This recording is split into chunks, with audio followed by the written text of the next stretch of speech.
언체인징 그레이스 세 번째 우리 하나님 말씀 보도록 하겠습니다. 갈라디아서 2장 16절부터 21절이요. 같이 읽겠습니다. 시작.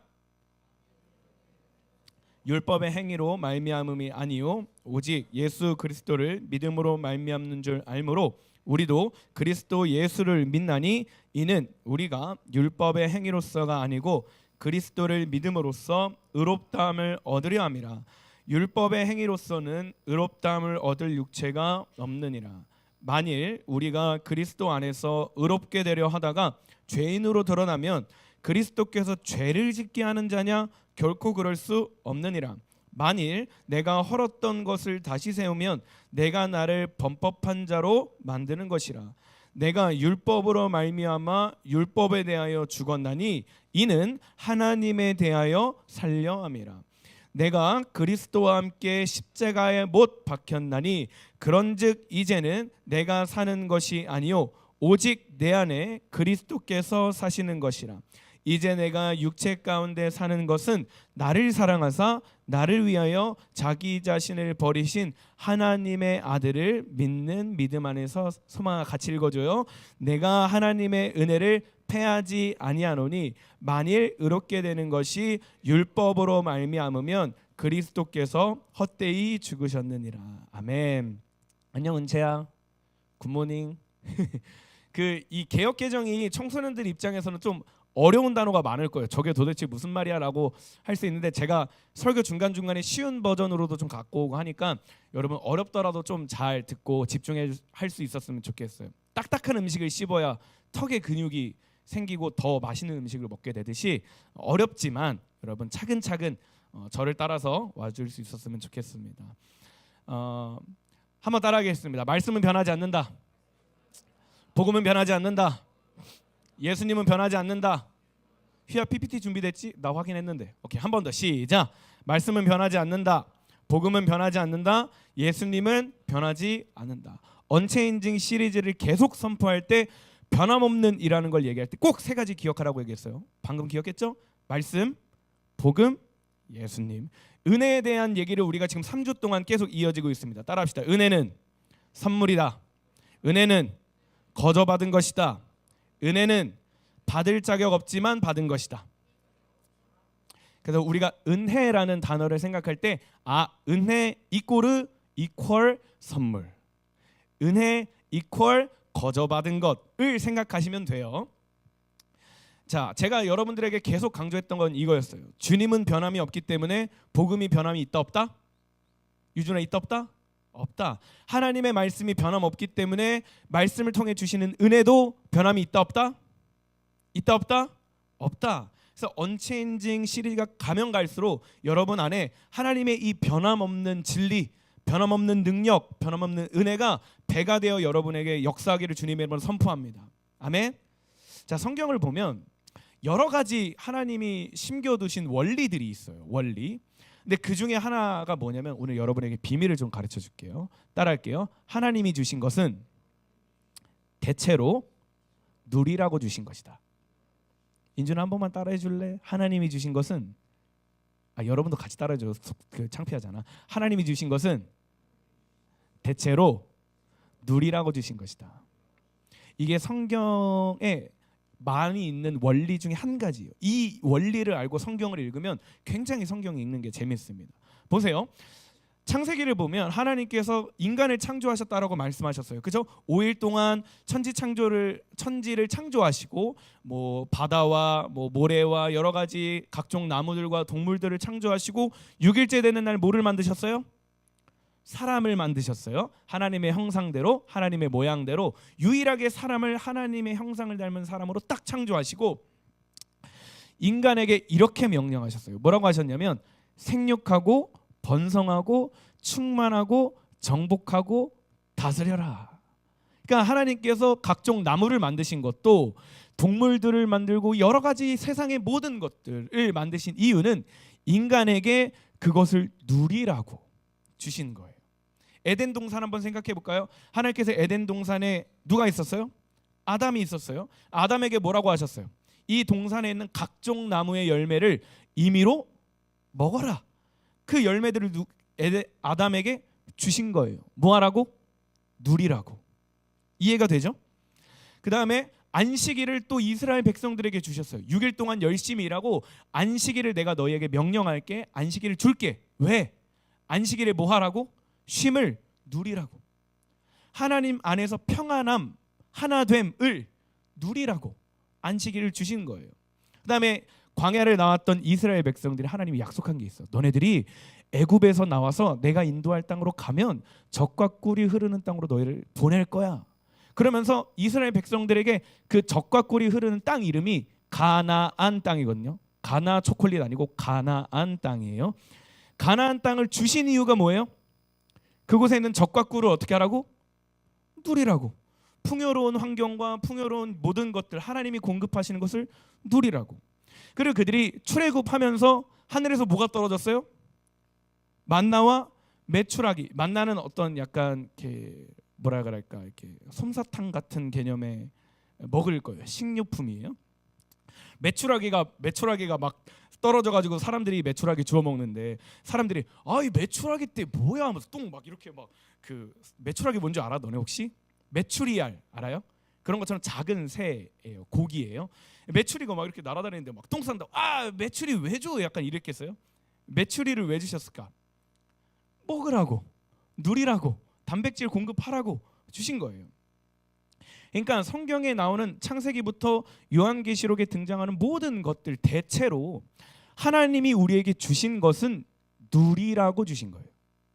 그래서 누린다의 개념은 억압과 고통의 개념이 아니라 기쁨과 자유의 개념이에요. 이해가 돼요? 하나님이 우리에게 명령하신 것, 하나님이 우리에게 주신 것은 억압받고 고통받고 괴로워하라고 주신 게 아니라 그 안에서 기뻐하고, 할렐루야, 자유하라고 주신 거예요. 봅시다. 예수님을 우리에게 주신 이유가 뭐예요? 야, 내가 너희에게 예수님 보냈으니 예수님 믿고 이제 너네 억압받고 고통받고 짓눌려서 살아야 돼 라고 주셨어요? 아니에요. 예수님이 주신 이유는 예수 그리스도로 말미암아 새 생명을 얻으라고, 그 생명을 누리라고, 예수 그리스도 이름에 있는 그 능력과 복음의 능력을 너희의 삶 속에 누리라고, 하나님의 자녀된 권세를 누리라고 예수님을 주신 거예요. 제가 말 잘하고 있죠? 하나님께서 예배를 명하신 이유가 뭐예요? 아침에 졸린데 꼭 일어나서 교회 가야 돼요. 힘든데 스트레스 받는데요. 이러라고 예배를 주신 게 아니라 예배를 통해 우리를 찾고 우리를 바라보시고 우리를 너무나 잘 아시는 하나님과의 관계를 누리라고, 하나님의 사랑을 좀 받고 하나님의 이 말씀을 통해 하나님의 마음을 여러분이 좀 누리고 세상에 줄 수 없는 평안과 기쁨을 좀 누리라고 예배를 주신 거예요. 말씀을 주신 것도 우리가 육신에 먹을 것을 위해서 사는 게 아니라 내가 존재하는 목적, 내 영을 채워야 하는 영의 양식을 공급받고 그 양식대로 기쁨과 자유함을 누리라고 말씀을 주신 거예요. 복음을 주신 것도 마찬가지고요. 그렇다면 수련회를 주신 것도 마찬가지겠죠. 그 멀리까지 전도사님 가야 돼요. 어색하고 막 낯선 사람들 많은데 꼭 가가지고 아침부터 저녁까지 힘들게 예배하고 그래야 돼요. 여러분 괴롭게 하려고 하나님이 수련회를 허락하고 주신 게 아니라 수련회를 통해 하나님 만나라고, 할렐루야, 수련회를 통해 여러분의 꺼져 있던 그 예배의 본질을 다시 회복시키라고, 하나님이 어떻게 여러분의 인생에 역사하시고 어떻게 나타나시고 여러분의 삶을 어떻게 180도 변화시키시는지 경험하라고, 누리라고 수련회를 주시는 거예요. 하나님의 자녀가 되는 것도 자녀됨을 누리라고 주신 거예요. 그래서 여러분 반드시 기억해 주세요. 하나님께로부터 오는 것에는 악이 없어요. 오직 선만 존재합니다. 할렐루야. 하나님께로부터 오는 것 중에는 거짓이 없고 불안, 불평이 없어요. 오직 기쁨과 감사와 평안만 있습니다. 그러니까 이것은 우리가 하나님이 주시는 것들을 잘못 이해하고 잘못 적용하고 잘못 살아내고 있기 때문에 하나님의 말씀과 하나님이 주시는 것을 조금 뭐라 그럴까요? 멀게만 느껴지는 거지. 성경적으로 보면 하나님이 주시는 건 다 선한 거예요. 다 좋은 거예요. 여러분, 제가 지난주에 그 시간이 좀 부족해가지고 못한 말이 있는데 한번 여러분이 생각해 보세요. 하나님이 주신 은혜 중에 가장 큰 은혜가 뭘까? 은혜가 뭐라고 얘기했어요? 은혜 뭐라고 얘기했어요? 거저받은 것도 선물이라고 얘기했죠. 그럼 하나님이 주신 선물 중에 가장 큰 선물이 뭘까? 선생님들은 잠깐만 기다려주세요. 너무 감사하지만 애들이 조금 생각할 수 있게. 이미 정답은 나왔어요. 예수님이 주신, 하나님이 주신 가장 큰 선물이 뭘까요?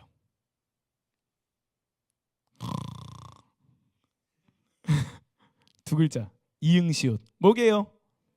오! 은채 좋았어. 너 오늘 내가 메가커피 선물해 줄게. 나이스? 잘 들으세요. 예수님이요. 그리고 또 하나는 뭐냐면, 따라합시다. 하나님의 자녀가 된 것. 다시 한 번 더. 하나님의 자녀가 된 것.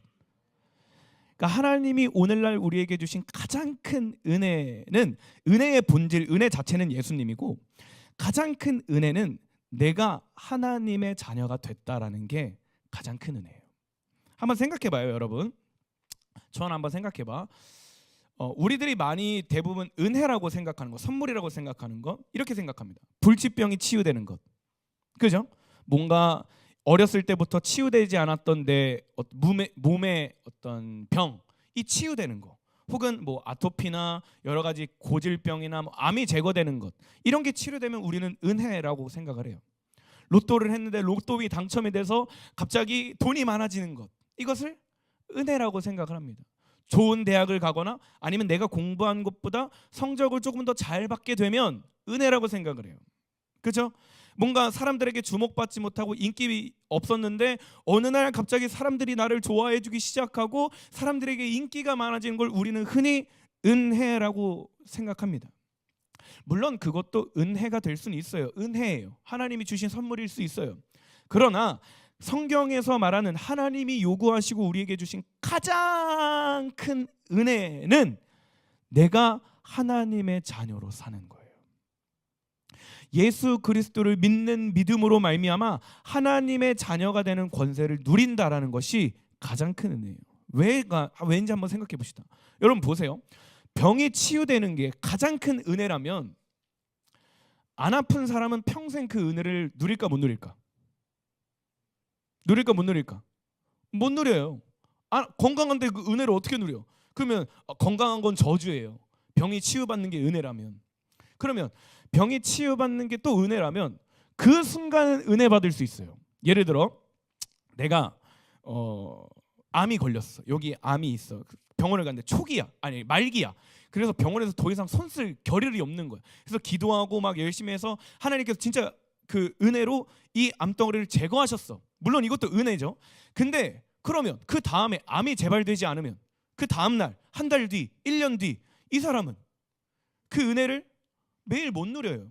그냥 그때 그 순간으로 끝나는 거예요. 그리고 더 암덩어리가 없는 사람들은 평생 은혜 못 받고 사는 거예요. 물론 병이 치유되는 게 은혜지만 하나님이 주신 가장 큰 은혜는 하나님의 자녀로 산다라는 거예요. 성적 잘 받는 게 은혜라면 그 사람보다 성적 못 받는 사람은 1점이라도 낮은 사람은 은혜 없는 거예요. 그죠? 남들 좋은 대학교, 만약에 서울대가 좋은 대학교라고 칩시다. 서울대를 갔어. 그래서 와, 서울대를 가는 게 하나님의 은혜다라고 얘기한다면 서울대 못 가는 사람들은 다 그냥 불행한 사람들이에요. 대학교 못 가는 사람들은 평생 불행한 사람들이에요. 그러니까 하나님의 주시는 은혜는 모든 사람들이 누릴 수 있고 공평하게 모든 사람들에게 주어지는 거기 때문에 우리는 어떤 눈에 보이는 현상과 그 상황이 하나님이 주시는 가장 큰 은혜라고 착각하는 걸 제거해야 돼요. 우리가 오늘 누리고 있는 가장 큰 변함없는 은혜는 내가 예수 그리스도를 믿는 믿음으로 말미암아 하나님의 자녀가 된다라는 거예요. 비록 내가 가진 게 좀 없어도, 비록 사람들에게 인기가 없어도 내가 하나님의 자녀로 사는 것이 가장 큰 은혜라고요. 비록 우리의 가정 형편이 어떤 엄마 아빠로부터 오는 그 사랑이 충족되지 않고 채워지지 않을 수 있지만 하나님의 사랑이 변함없이 부어지고 있다는 게 가장 큰 은혜라고요. 세상에서 주목받지 못하고 좋은 대학 가지 못하고 여러 가지 자격이 없고 능력 없고 재능이 없다라고 여길 수 있지만 그럼에도 불구하고 하나님께서 내가 너를 내 자녀로 불렀어. 내가 너의 모든 죄를 사했고 내가 너를 구원했어. 너는 내 자녀고 내 아들이고 내 딸이야 라고 불러주시는 것이 이 하나님께서 우리에게 주신 가장 큰 은혜라는 거예요. 할렐루야. 이것이 변함없는 은혜라는 거예요. 우리는 이걸 늘 누리고 늘 고백하고 살아야 진정 우리 안에 자유와 평안함이 부어질 수 있습니다. 아무리 빠르게 변화되는 세상 속에서라도 내가 하나님의 자녀라는 정체성만 확실하다면 우리는 어떤 상황이든지 돌파할 수 있는 줄 믿습니다. 아멘. 아무리 빠르게 진화되고 변화되고 바뀌고 뭔가 막 변화무쌍하게 막 없어졌다가 있어졌다가 기준이 바뀌고 그런 상황 속에서도 변하지 않는 진리, 변하지 않는 은혜, 변하지 않는 사랑에 가득 잠겨 있다면 우리는 그 상황을 이겨낼 줄 믿습니다. 아멘. 그 상황 속에서 하나님의 뜻, 하나님의 꿈을 이뤄내는 10대들이 일어날 줄 믿습니다. 아멘. 어제 저녁에 제가 그 목사님의 영상을 봤다고 했잖아요. 원고에는 없는데 그 목사님께서 말씀하셨던 그 30분의 영상의 요약은 이거예요. 불받은 청년들이 일어나면 그 청년을 통해 공동체가 회복되고, 공동체가 회복되면 교회가 회복되고, 교회가 회복되면 도시가 회복되고, 도시가 회복되면 열방이 회복된다. 그래서 캠프를 통해, 예배를 통해 청년들이 예수님 뜨겁게 만나고 불 받고 선교지로 뛰어들어서 전도의 현장에 뛰어들어서 그곳을 하나님의 나라로 바꿔라. 이것이 그 목사님의 목회 철학이에요. 근데 제가 그걸 보면서 제 안에 어제 가슴 뜨거웠던 건 뭐냐면, 그래, 청년이 변화되면 이 나라가 변화되시지 청소년들이 변화되면 청년보다 먼저 이 나라를 바꿀 줄 믿습니다. 여러분들이 먼저 변화되면 여러분들이 먼저 이 변함없는 은혜에 젖어들고 정말 예수 그리스도 경험하고 만나고 예수 그리스도가 믿어지는 은혜가 부어지면 세상에 감당할 수 없는 능력이 여러분에게 부어질 줄 믿습니다. 여러분 상황 보지 마세요. 사람들 보지 마세요. 여러분 스스로를 바라보지 말고 하나님 말씀 의지할 수 있길 소망합니다. 하나님의 꿈을 붙들길 소망합니다. 하나님이 여러분을 통해 어떤 일을 이루실 건지 믿음으로 선포하고 나아가고 경험할 수 있는 저와 여러분 되기를 주님의 이름으로 소망합니다. 아멘. 자, 지난주는 제가 변함없는 은혜를 지키기 위한 3가지 나눴어요. 첫 번째, 따라합시다. 믿음의 고집을 가져라. 자, 두 번째, 복음의 진리가 항상 우리 안에 거하게 하자. 따라해 주세요. 시작. 세 번째, 소명의 자리로 가자. 자, 지난주는 첫째 주는 변함없는 은혜. 예수님은 변함이 없고 하나님 변함이 없고 말씀은 변함이 없기 때문에 오늘 우리에게 주시는 사랑, 은혜 또한 변함이 없다. 그러니 내가 하나님께서 떠났던 그 삶에서 돌아서서 다시 그 변함없는 은혜 속에 뛰어들자라는 게 첫째 주 얘기였고, 두 번째 주는 그 변함없는 은혜를 우리가 뛰어들었어. 그럼 이걸 더 이상 뺏기지 않고 갖고 있어야 되잖아. 지키기 위해 우리가 3가지를 요구했습니다. 첫 번째, 믿음을 고집을 갖는 거예요. 아무리 주변 사람이 뭐라 하고 문화와 어떤 그 세상의 흐름이 어떠하든지 간에 하나님의 말씀을 단순하게 믿고 단순하게 따라가는 것, 이것의 믿음이 고집이었고, 그 다음에 그 고집을 갖기 위해 늘 하나님의 말씀이 우리 안에 거해야 한다라고 얘기를 했고, 세 번째로 은혜 받은 자는 그 자리에 고여있는 게 아니라 어디로 가야 된다? 소명의 자리로. 성경은 반드시 부르심 받은 자를 반드시 보내심의 자리로 보낸다라고 얘기했어요. 내가 받은 은혜를 흘려보내야 하나님은 그 더 신선한 기름 부음과 성령의 충만함을 공급하기 때문에 소명의 자리로 뛰어들어라 라는 메시지를 했습니다.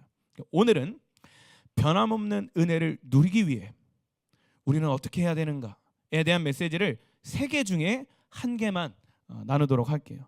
따라하겠습니다. 사람들에게 뺏기지 말자. 한 번 더, 사람들에게 뺏기지 말자. 말씀 보겠습니다. 갈라디아서 2장 11절이에요. 인주나 준비됐니? 소망아 준비됐어? 같이 얘기해요. 시작. 게바가 안디옥에 이르렀을 때에 책망받을 일이 있기로 내가 그를 대면하여 책망하노라. 여기서 등장하는 게바는 다른 이름으로 베드로입니다. 베드로는 다 어렸을 때부터 많이 들어서 알죠? 지금 제가 이 상황을 조금 설명해 줄게요. 이 상황은 어떤 상황이냐면 베드로가 이방인들과 함께 밥을 먹고 있는 시간이었어요. 밥을 먹고 있었어요. 근데 여기서 중요한 건 뭐냐면, 원래 유대인들, 베드로는 유대인이거든요. 유대인과 이방인이 또 어려울 수 있으니까 설명해 줄게요. 유대인은 쉽게 말하면 우리나라 사람, 그리고 이방인은 외국 사람. 그러니까 유대인들은 이스라엘 사람, 이스라엘 족속, 이방인은 이스라엘 밖의 나라 사람. 이해가 되죠? 자, 그래서 베드로는 이스라엘 사람, 유대인이었고요. 지금 이방인들은 다른 나라 사람들과 베드로가 밥을 먹고 있었어요. 근데 유대인들은 원래 어떤 그 룰이 있냐면, 규칙이 있냐면, 이방인들과 겸상을 하면 안 돼요. 같은 공간에서 같이 밥을 먹을 수가 없어요. 왜냐하면 유대인들 안에는 선민의식, 자기들이 굉장히 의롭고 깨끗하다는 생각이 있어서 더럽고 부정한 자들과는 같이 절대 밥을 먹어서는 안 돼요. 그건 율법을 어기는 일이에요. 근데 그런 상황 속에서 베드로는 은혜를 받고 보내심을 받은 자이기 때문에 그 유대인의 법을 깨트려서 이방인들과 함께 밥을 먹고 있었던 거예요. 생각해봐요. 이방인들의 입장에서 유대인들이 자기와 함께 밥을 먹는 건 단순한 식사의 자리가 아니에요. 단순한 식사 자리가 아니에요. 이 자리는 굉장히 귀하고 하나님의 은혜가 흘러가고 있는 엄청난 사건이에요. 원래는 따로 떨어져야 되는데 베드로가 이 따로 떨어져야 되는 법을 허물고 예수 그리스도의 은혜를 증거하기 위해 이방인들과 밥을 먹고 있는 거예요. 근데 열심히 밥을 먹고 있는데 냠냠냠냠냠 먹고 있는데 저기서 몇 명의 유대인들이 탁탁탁탁탁탁탁 걸어와요. 베드로를 향해 밥을 먹고 있는데. 근데 베드로가 밥을 먹다가 발소리가 들리고 딱 보니까 유대인이 딱 걸어오는 거예요. 그래서 순간 쫄아가지고 그 자리에서 황급히 일어나서 도망가기 시작해요. 바울이 이걸 알고 그 모습을 혼내는 장면이 이겁니다. 근데 보세요. 베드로가 그 현장이 지금 어떤 현장이라고 얘기했어요? 은혜를 나누고 있는 현장이라고 얘기했어요. 근데 은혜를 나누고 있는 현장 속에서 갑자기 베드로가 은혜를 나누는 것을 중단하고 하나님께 공급받고 있는 은혜를 거절하고 도망가는 삶을 선택해요. 왜요? 사람들을 봤기 때문에. 더 자세하게 나눌게요. 여기서 제가 놀란 게 있습니다. 성경을 읽다 보면 바울은 베드로를 얘기할 때 베드로라는 이름을 성경에 기록을 해요. 근데 딱 두 성경만 게바라는 이름을 사용해요. 언제냐면 고린도 전후서 그리고 갈라디아서예요. 이거는 여러분에게 좀 어려울 수 있지만 신학적인 논쟁이 있을 때만 바울이 의도적으로 게바라는 이름, 베드로의 이름을 게바, 이 게바라는 이름은 예수님이 직접 지어준 이름이고 이스라엘 유대인 애들에서 굉장히 권위 있는 힘 있는 이름으로 불렀어요. 베드로라는 이름보다. 그래서 의도적으로 게바라는 이름을 사용해서 그 유대인들과 유대적 사상을 갖고 있는 그리스도인들에게 어떤 메시지를 주고 싶은 거예요. 그리고 베드로 여러분 어떤 사람이에요? 믿음의 용기가 엄청 뛰어났던 사람이에요. 그죠? 우리 한 달 전에 메시지 나눴었죠. 한 번의 설교로 수천 명을 살렸던 회심시켰던 사람이고 가는 곳마다 능력과 표적 막 귀신이 떠나가고 병이 고쳐지고 굉장히 예루살렘에서도 굉장히 중요하고 집중받고 있었던 사람이 베드로예요. 베드로는 누구보다 복음을 누리고 있었고 예수 그리스도의 이름의 능력을 잘 알고 있었던 사람이 베드로예요. 그런데 문제는 그런 베드로가 사람을 인식하기 시작할 때 나의 시선이 하나님께 고정된 게 아니라 사람을 바라보기 시작할 때 자기 안에 주어지고 있었던 이 복음의 자유를 뺏기는 일이 일어나요. 바울이 얘기하고 싶었던 건 이거예요. 이 사람 게바, 이 사람은 유대인의 사도요, 예루살렘 교회의 중심 인물이며 할레파와 연결된 인물이고 이는 유대적 혈통을 가진 자로서 유대적 사도로 부름받은 자예요. 그러나 그렇게 중요한 사도, 여러분들에게 권위 있고 힘 있고 능력 있고 여러 가지 표적을 나타낸 게바조차도, 베드로조차도 진리의 복음 앞에서 이 복음의 진리 앞에서 책망의 대상이 될 수 있다라는 거예요. 언제? 하나님이 아닌 사람을 보기 시작할 때. 이해가 됩니까? 게바라는 이름을 고의적으로 적은 이유는 이 유대인들에게 있어서 특히 베드로에게 있어서 굉장히 권위 있고 능력 있고 힘 있고 누구도 넘볼 수 없는 엄청난 사람이었는데 그 위대한 사람조차도 그의 시선이 사람들에게 향하는 순간 복음의 진리를 훼손하는 일이 일어날 수 있다는 거예요. 유대적 정체성을 가진 자가 그 유대적 정체성 때문에 복음의 자유를 훼손했다. 왜? 사람들을 의식했기 때문에. 여러분, 베드로가 이방인들과 밥을 먹을 때 어떤 마음이었겠어요? 한번 상상해 보세요. 여러분이 영화 감독이 된다고 치고 그 상황을 한번 생각해 봅시다. 원래는 법으로는 안 돼요. 따로 떨어져야 된다 했죠. 근데 베드로가 예수님께 받은 은혜가 너무 커서 고넬료 집에 갔던 것처럼 이방인의 집에 가서 이제 밥을 먹는 거예요. 그러면 베드로는 뭘 계속 생각하고 있을까? 자기가 여기를 왜 왔는지, 그죠? 밥을 먹으면서 자기가 어떤 얘기를 해야 되는지, 어떻게 자기가 이 룰을 깨트리게 됐는지 계속 머릿속으로 생각을 하고 마음속으로 품고 밥을 먹고 있는 이방인들에게 얘기를 해줘야 될 거 아니에요. 그냥 단순히 오케이, 자 건이야 밥 먹자 말없이 밥 먹고 그냥 갔겠어요? 아니잖아요. 그러려고 그 밥 먹으러 간 게 아니에요. 베드로는 계속해서 끊임없이 예수님이 주신 이 구원의 은혜, 내 어떤 행위와 내 노력으로 구원받은 게 아니라 예수 그리스도를 믿는 믿음으로 하나님의 자녀가 되고 이 이름의 능력과 권세가 이렇게 큽니다 라고 유대인들과 밥 먹으면서 이방인들과 밥 먹으면서 얘기하고 있었던 거예요. 그걸 나눠주고 있었다고. 그죠? 이방인들 입장에서 한번 생각해봐요. 그 누구도 자기네에게 온 유대인이 없었어요. 그 당시에 아무도 자기한테 와서 예수님을 얘기하지 않았어요. 아무도 그 유대 법 안에 갇혀서 누구도 이방인에게 복음을 증거하지 않았는데 은혜 받은 베드로가 그곳에서 은혜를 증거하고 있었다고요. 그러면 이들은 그 현장이 얼마나 기쁘고 얼마나 감사하고 얼마나 감동적이겠어요. 그래요? 저는 이방인이라서 하나님의 자녀가 되는 자격이 없는 줄 알았어요. 근데 어떤 그 할례를 행해서 꼭 유대인이 되지 않아도 예수 그리스도를 믿기만 해도 하나님의 자녀가 된다고요? 천국을 누릴 수 있다고요? 영원한 생명을 누릴 수 있다고요? 와, 이렇게 엄청난 은혜와 엄청난 복음이 진짜라고요? 이방인들이 이런 생각을 하면서 밥을 먹고 있지 않았겠어요? 그런 상황 속에서 갑자기 베드로가 그 자리를 박차고 도망가기 시작해요. 은혜를 열심히 나누고 복음을 증거하고 밥을 먹으면서 그들과 하나님을 실천하고 있는 순간에 변함없는 은혜가 그곳에 부어지고 있는데 갑자기 베드로가 그 은혜를 단절시키고 도망가는 일을 행한다니까요. 왜요?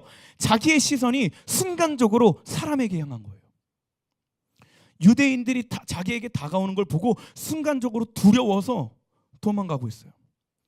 뭘 얘기하고 있냐면, 여러분, 하나님의 은혜는 변함이 없지만 나의 시선이 어디를 향하고 있는가가 내가 그 변함없는 은혜를 누리는가 누리지 못하는가를 결정한다는 거예요.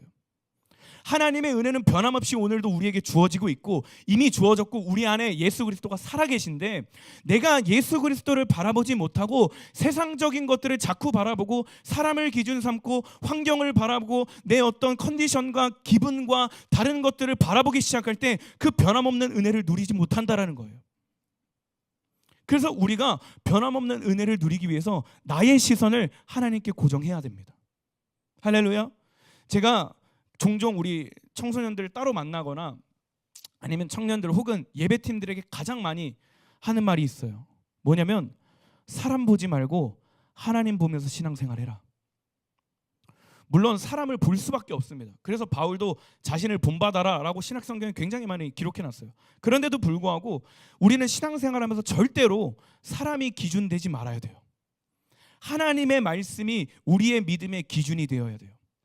내 부모님의 신앙이 내 신앙의 표준이 되는 게 아니라, 목표가 되는 게 아니라 하나님의 말씀이 기준되어야 돼요. 내 상황과 환경이 내 신앙의 깊이를 결정하는 게 아니라 하나님의 말씀이, 변하지 않는 예수 그리스도의 복음이, 그 말씀이, 생명의 말씀이 내 믿음의, 내 신앙생활의 기준이 되어야 돼요. 왜 이렇게 말하는 줄 아세요? 사람 보기 시작하면 변함없는 은혜를 놓치게 돼요. 저도 수도 없이 많이 경험했어요. 지금도 경험해요. 가끔씩 열심히 하나님 예배하다가 하나님 안에 충만한 은혜를 누리고 있다가 갑자기 나의 삶으로 돌아가서 어떤 어려운 일이 닥쳐오고 속상한 일이 닥쳐오고 막 사람들이 보이기 시작할 때, 사람들에게 시선이 꽂히면 방금 몇 분 전, 몇 시간 전, 며칠 전에 누렸던 이 변함없는 은혜가 온갖 간데 사라지고 말아요. 그 다시 예배의 자리로 돌아와서 나의 시선을 하나님께 딱 고정할 때, 여전히 변함없이 나에게 주시는 은혜가 있구나. 다시 뛰어들고 그 사랑에 감사하고 감격하고 다시 하나님을 예배하는 거예요. 우리가 자꾸 교회 다닐 때 사람들을 보니까 교회 다니는 게 짐인 거예요. 서로 비교하고 판단하고 정죄하게 되니까 공동체가 싫어지는 거예요. 공동체는 누리라고 주신 건데, 교회는 누리라고 준 건데 내 시선이 자꾸 사람에게 있는 거예요. 하나님에게 있는 게 아니라. 전도사님이 저 사람에겐 저렇게 얘기하는데 나한테는 왜 이렇게 행동하시지? 전도사님이 저 사람의 고민은 저렇게 잘 들어주는데 왜 나한테는 이렇게 차갑게 대하지? 저도 연약하니까, 물론 차별하는 건 아니지만 소통의 어떤 그 온도 차이는 있을 수 있겠죠. 그리고 뭐 그때 제 상황에 또 다를 수도 있겠지만, 근데 사람 보기 시작하면 이곳에서 제가 선포하는 하나님의 말씀이 하나님의 마음으로 안 들려요. 오늘 나에게 어려운 일이 있었네. 내가 이제 며칠 뒤에 굉장히 중요한 시험이 있네. 어렵네. 막 근데 그 마음에 하나님을 바라보지 못하고 자꾸 내 시선이 거기에 있으면 하나님이 오늘도 평안해라, 두려워하지 말아라, 겁먹지 말아라, 내가 너와 함께 할 것이고 내가 너를 들었을 것이고 내가 너를 통해 놀라운 일을 행할 것이다 말씀하시는데 그것은 온갖 가운데 들리지 않고 온갖 내 걱정과 두려움과 염려 그것에 사로잡히는 거예요. 예배할 때 자꾸 사람들 보니까 나는 하나님 예배하고 싶은데 옆 사람은 손 안 드네. 옆 사람은 핸드폰 안 해. 그러니까 나도 핸드폰 해도 되나? 나도 손 안 들어도 되나? 앞에 있는 뭐 리더들을 어떤 사람들은 말은 하는데 저렇게 행동하지 않네. 그럼 나도 말만 저렇게 열심히 하고 행동 안 해도 되나? 삶으로 엉망진창 살아도 되나? 자꾸 사람들이 기준 되기 시작하니까 하나님의 변함없는 은혜를 누리지 못한다고요. 근데 우리가 바라본 이 개발을 책망하는 장면에서 우리의 가슴 속에 새겨야 되는 건 뭐냐면 내가 하나님을 따라감에 있어서 하나님을 예배함에 있어서 은혜를 누림에 함에 있어서 나의 시선이 오직 하나님께 고정되어야 하는구나. 비록 내 육신의 질병이 나음받지 못해도 비록 내가 가정에서 채워지는 사랑이 부족할지라도 비록 내가 계획하고 생각하는 일들이 이루어지지 않을지라도 어떤 상황과 환경이 내게 닥쳐올지라도 내 시선을 하나님께 고정해야 되는구나. 하나님을 바라보기 시작할 때 하나님의 변함없는 은혜를 더 누리게 되는 거예요. 사랑하는 여러분, 여러분의 시선을 하나님께 고정할 수 있길 소망합니다. 아멘. 여러분의 시선을 하나님께 고정할 수 있길 소망합니다. 아멘. 다른 사람 기준 삼지 말고 하나님의 말씀이 뭐라고 말씀하신지 보고 단순하게 믿고 단순하게 순종하는 저와 여러분 되길 소망합니다. 아멘. 은혜는 하나님께로부터 와요. 따라합시다. 은혜는 하나님께로부터 온다. 한 번 더. 은혜는 하나님이 주시는 것이다. 사람이 은혜를 주지 않아요. 환경이 은혜를 주지 않아요. 제가 이해할 수 있도록 잘 얘기하고 있는 게 맞죠? 잘 듣고 있죠? 은혜는 하나님이 주세요. 은혜는 하나님께로부터 와요. 그럼 우리가 해야 할 일은 나의 시선을 하나님께 고정하는 거예요. 말씀 보겠습니다. 갈라디아서 2장 12절부터 13절입니다. 시작. 야고보에게서 온 어떤 이들이 이르기 전에 게바가 이방인과 함께 먹다가 그들이 오매 그가 할례자들을 두려워하여 떠나 물러가매 남은 유대인들도 그와 같이 외식함으로 바나바도 그들의 외식에 유혹되느라. 말씀을 보세요. 잠깐만 띄워다주세요. 보세요. 베드로가 사람을 보기 시작할 때 단순히 그의 삶에만 영향을 미친 게 아니라 그곳에 함께 있었던 유대인들과 바나바에게도 영향을 미쳤어요. 이방인들과 밥을 먹을 때 베드로 혼자 간 게 아니라 베드로와 함께 복음을 누린 은혜를 받고 있었던 유대인들 그리고 바나바도 그곳에 가서 이방인들과 여럿이서 같이 밥을 먹고 있었어요. 다 밥을 먹고 있었는데 그곳에서 베드로의 시선이 사람에게 향하게 되고 순간적인 두려움이 은혜를 단절시키게 되고 그 두려움으로 인해 베드로가 그 자리를 박차고 나갔어요. 그랬더니 그 남아있었던 유대인들도 갑자기 자신의 리더였고 사도였던 베드로가 도망가니까 그들 안에 동일한 두려움이 부어진 거예요. 그래서 그들도 외식하는 행동을 하게 돼요. 갑자기 은혜롭게 은혜 얘기하고 밥 먹고 있다가 갑자기 그 자리를 박차고 나가요. 근데 갑자기 거기에 있었던 바나바가 누구예요? 바울과 함께 돌아다니면서 사역하면서 그 믿음으로 의롭다함을 얻었다는 걸 누구보다 잘 알았던 바나바조차도 그들이 가고 유혹을 받게 됐대요. 복음을 훼손하고 은혜를 벗어나는 일이 동시다발적으로 일어나는 거예요. 그리고 그 틈을 타서 사단이 들어와서 그 공동체에 또 한 번 복음의 능력을 훼손하고 장난질을 해대고 막 난도질을 해대고 그들이 누렸던 은혜의 가치를 막 떨어뜨리는 거예요. 뭘 얘기하냐면 보세요. 남은 유대인들이 만약에 베드로가 나가는 것을 신경 쓰지 않았다면 어떻게 됐을까? 어떻게 됐을까요? 예를 들어 베드로가 갑자기 이런 말 써도 되나? 예배 시간에 급동 되겠지. 여러분 청소년 얘기니까 베드로가 갑자기 급동 마려서 나갔나 보다. 혼자 남은 유대인들과 바나바 같이 먹었으면 거기 있었던 이방인들과 남은 유대인들은 그냥 그 자리를 잘 맞출 거예요. 그리고 심지어 지금 그들에게 오고 있는 유대인이 어떤 사람이냐면 야고보가 보낸 사람이에요. 야고보는 12 사도 중에 한 명이에요. 예루살렘 교회의 리더예요. 그 사람이 보낸 유대인이면 충분히 이방인들과 겸상하는 걸 이해할 수 있어요.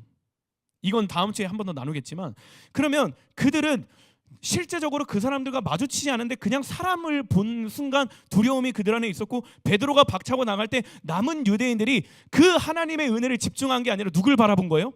베드로를 바라본 거예요. 와, 베드로가 두려워서 저렇게 떠나네? 야, 그럼 우리는 어떻게 되는 거야? 하면서 베드로를 따라가요. 근데 거기에 있었던 바나바조차도 하나님의 은혜를 집중한 게 아니라 누굴 본 거예요? 베드로를 본 거예요. 베드로 왜 나가 갑자기? 남은 유대인들 왜 나가 갑자기? 그러면서 나도 나가야 되나? 유혹을 받게 된 거예요. 왜? 나의 시선이 하나님이 아니라 사람을 향하기 시작한 거예요. 다시 얘기합니다. 여러분, 사람들에게 여러분의 변함없는 은혜를 뺏기지 않을 수 있길 소망합니다. 아멘. 사람들 때문에 예수님을 부인하지 않기를 소망합니다. 사람들 때문에 구원받은 것을 부끄럽게 여기지 말아야 돼요. 세상의 기준 때문에 하늘의 것을 포기하지 않는 저와 여러분 되길 소망합니다. 아멘. 스스로 내어주지 마세요. 세상 속에서 당당하게 하나님의 자녀라는 것을 증거하고 나타낼 수 있었으면 좋겠습니다. 아멘. 제가 한 가지만 더 얘기하고 마칠게요. 이번 주에 제가 일본 휴가를 갔다 왔어요. 처음 해외여행이었어요. 신혼여행 말고. 굉장히 재밌었어요. 나중에 여러분 일본 여행 꼭 가보세요. 맛있는 게 너무 많아요. 가기 전에 제가 3kg를 빼고 왔거든요. 3.5kg를 찌고 왔어요. 그만큼 많이 먹었다는. 뷔페 가서 그 직원들이 지나가면서 계속 봐요. 리얼? 2명에서 갔거든요. 5인 5명에서 가족끼리 온 사람들보다 우리가 많이 먹었어요. 근데 이상하게 이나쌤은 살을 안 찌고 나만 살이 찌더라고. 아무튼 근데 일본 여행 갔는데, 일본이니까 당연히 가는 곳마다 다 일본 사람이에요. 간판도 다 일본어예요. 지하철을 타서 이제 하카타 공항에 내려서 막 여러 가지 다 일본어라서 뭐가 뭔 말인지 몰라요. 근데 그렇다고 해서 제가 일본 사람이 될까요? 안 돼요. 일본 사람이 되어야 해라고 한다고 한들 제가 일본 사람이 될까요? 아니에요. 사람들이랑 대화해서 이거 주세요, 맛있네요 막 얘기할 때 일본어로 대화하죠. 근데 일본어로 대화한다고 한들 내 정체성이 변화가 돼요? 안 돼요. 제가 일본에 한 5일 있었거든요. 지역을 한 3개인가 4개를 돌아다녔어요. 근데 진짜 교회가 없더라고요. 진짜 없어요. 진짜 없고, 막 기념품 사러 가고 막 여러 가지 가면 신전에 막 뭐 고양이 미신에 온갖 우상 숭배하는 걸 막 팔아요. 거기는 크리스찬이 진짜 없어요. 진짜. 우리는 가는 곳마다 교회잖아요. 건물마다 막 주택마다 막 다 교회잖아요. 거기는 없어요. 근데 그 나라가 미신이 많고 우상이 많다고 한들 내가 그 나라에 있어서 하나님을 부인할 이유가 됩니까? 안 돼요. 내가 보세요. 내 시선이 만약에 일본에 있어서 와, 여기가 일본이네. 아, 저 사람은 일본 사람이네. 그럼 내 정체성을 일본 사람의 정체성으로 바꿔서 내가 일본 사람으로 저 사람을 대해야지라고 얘기해요? 사람들과 대할 때 이 사람은 미신을 섬기고 우상을 섬기고 귀신을 섬기는 사람이니까 나도 예수님 부인하고 예수님 외면하고 저 사람이 섬기는 미신을 동일하게 믿고 저 사람과 대화하지, 이렇게 얘기합니까? 아니에요. 나의 시선은 일본에 있든 한국에 있든 미국에 있든 오직 하나님께 고정된 거예요. 나의 정체성은 미국에 있든 일본에 있든 대한민국에 있든 하나님의 자녀라는 거예요. 제가 이걸 통해 여러분에게 전하고 싶은 메시지는 하나예요. 여러분이 하나님의 자녀라는 사실을 붙들고 살라는 거예요. 어느 곳에 있든 어느 상황에 있든 여러분의 시선을 하나님께 고정할 수 있는 저와 여러분이 되기를 주님의 이름으로 소망합니다. 아멘. 말씀 한 구절 읽고 마치겠습니다. 찬양팀 나와주시고 같이 읽겠습니다. 시작. 내가 확신하노니 사망이나 생명이나 천사들이나 권세자들이나 현재일이나 장래일이나 능력이나 높음이나 깊음이나 다른 어떤 피조물이라도 우리를 우리 주 그리스도 예수 안에 있는 하나님의 사랑에서 끊을 수 없으리라. 끊을 수 있다 없다? 끊을 수 있다 없다? 변화된다 안 된다? 변화된다 안 된다? 영원히 지속된다 안 된다? 지속된다. 할렐루야. 이 시선을, 이 정체성을 늘 붙들고 변함없는 은혜를 누리고 사는 저와 여러분 되기를 주님의 이름으로 소망합니다.